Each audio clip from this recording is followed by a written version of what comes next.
So I like to throw some curveball questions. Sure. And my curveball question for you today is if funding wasn't a problem Mm. and you were given full reins to direct or produce anything that you wanted, Oh, wow. whether it's already been made or not, you're reprising it or your own original concept, That's where do you such a cool think, question. what direction do you think you would go in? Man, the obvious answer to me right now, there's probably some other really cool ideas I could come up with, but I didn't expect that one. The one that comes to mind is the new Nightmare. Wes Craven's New Nightmare. Recently, we did a fan film called Dylan's New Nightmare. The idea being, what if Freddy came back for Dylan 30 years later? And that's free to watch on YouTube. It's a short. It was entirely fan funded, made by fans for fans, essentially. And I had a lot of fun coming back to play that character again. And there's a full version of the script that is kind of a pipe dream, that what if we could do this with a real budget and do it justice. That Cecil, the writer, director, producer, has.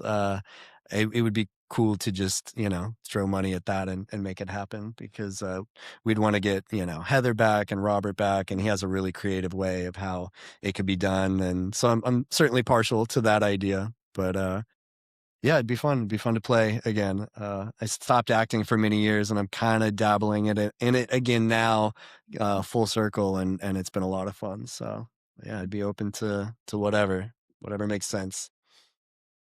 Now, I read somewhere that you were working on music. Are you working on some music? Yeah, I mean, the internet. Yeah, I was a DJ for many years. I kind of stopped. I'm kind of getting back into it as a hobby, but I'm not like professionally a DJ anymore.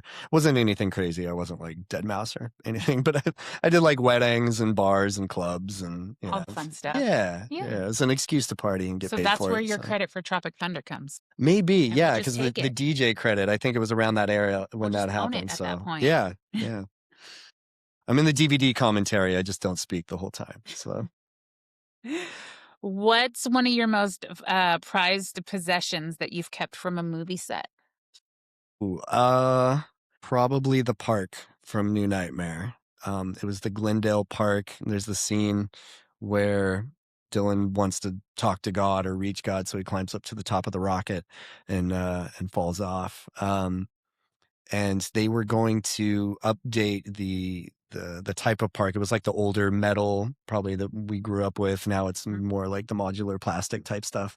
And I think it was just time for a refresh. So they filmed it and then used that as an excuse to get rid of it, so that people didn't recreate the scene from the movie.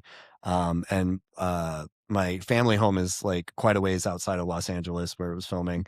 And I think my parents asked them, like, what are you going to do with it? And they said they were just going to take it to the dump. And they said, well, if you just drop it off this direction, we'll take it. And they did all the work to like set it up. And so it was my backyard growing up. It was really cool. And That's we awesome. added like a trampoline in the ground, and I'd have sleepovers, and all my friends would have birthday parties and stuff. It was pretty cool. That's like the biggest prop I think you could have. But is that your most prized possession prop? Yeah, maybe. Uh, yeah, because I just have so many memories. It wasn't just the set. It was like my backyard growing up. So there's a lot of memories with that. There's probably some other really cool ones, but that's the first that comes to mind.